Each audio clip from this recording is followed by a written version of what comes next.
Hai, kami dari kelompok 1 yang akan menjelaskan tentang proses difusi dan osmosis. Kemudian, memberikan contoh proses difusi dan osmosis dalam kehidupan sehari-hari. Perkenalkan, nama saya Indah Nonika.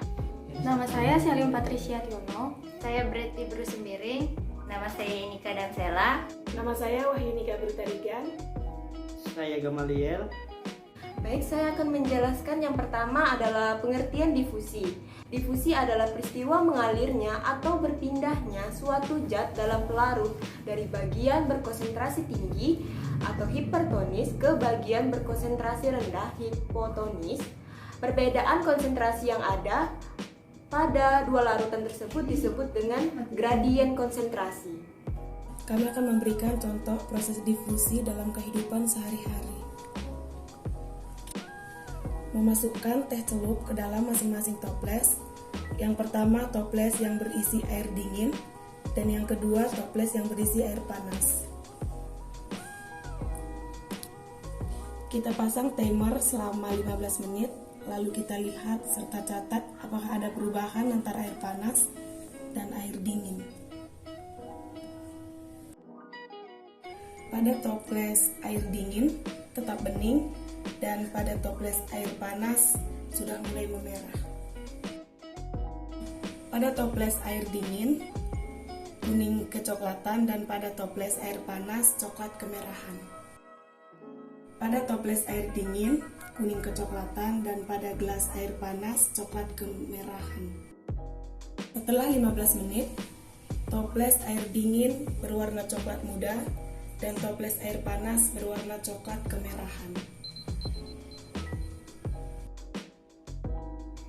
Pengertian dari osmosis.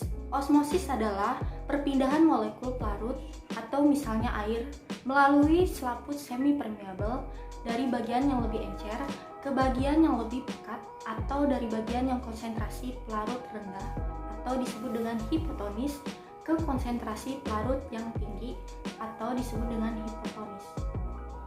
Kami memberi contoh proses osmosis dalam kehidupan sehari-hari. Untuk tahapannya terdiri dari alat dan bahan. Yang pertama ada garam, kemudian 2 potong kentang yang sudah dipotong masing-masingnya dengan panjang 5 cm. Lalu kita membutuhkan 2 toples plastik. Toples pertama berisi air biasa dan toples kedua berisi air garam. Kita masukkan 4 sendok garam ke dalam toples kedua. Lalu kita aduk sampai rata.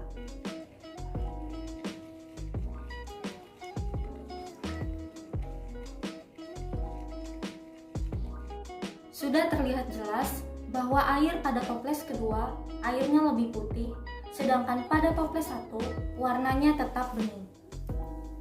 Lalu saya di sini memasukkan kedua buah kentang ke dalam masing-masing toples plastik. Lalu kita pasang timernya selama 30 menit dan lihat bagaimana perubahan yang terjadi antara kedua buah kentang tersebut. Lalu kita pasang timernya selama 30 menit dan lihat bagaimana perubahan yang terjadi antara kedua buah kentang tersebut. Setelah 30 menit, kita matikan timernya, lalu kita angkat dua buah kentang tersebut dari dalam air. Pada kentang yang direndam selama 30 menit di dalam air garam mengalami perubahan, yakni warnanya mulai kuning kecoklatan, lalu terjadi juga perubahan panjang, yakni mengalami penyusutan yang mulanya 5 cm, lalu panjangnya menjadi 4,7 cm. Pada kentang yang direndam, toples pertama yang berisi air biasa selama 30 menit terjadi perubahan warna menjadi sedikit lebih putih dan perubahan panjang, yakni bertambah panjang yang awalnya 5 cm menjadi 5,1 cm. Lalu selanjutnya adalah teksturnya. Kentang yang direndam dalam larutan garam, teksturnya lentur dan tidak mudah patah. Sedangkan kentang yang direndam pada air biasa, teksturnya keras dan mudah dipatahkan.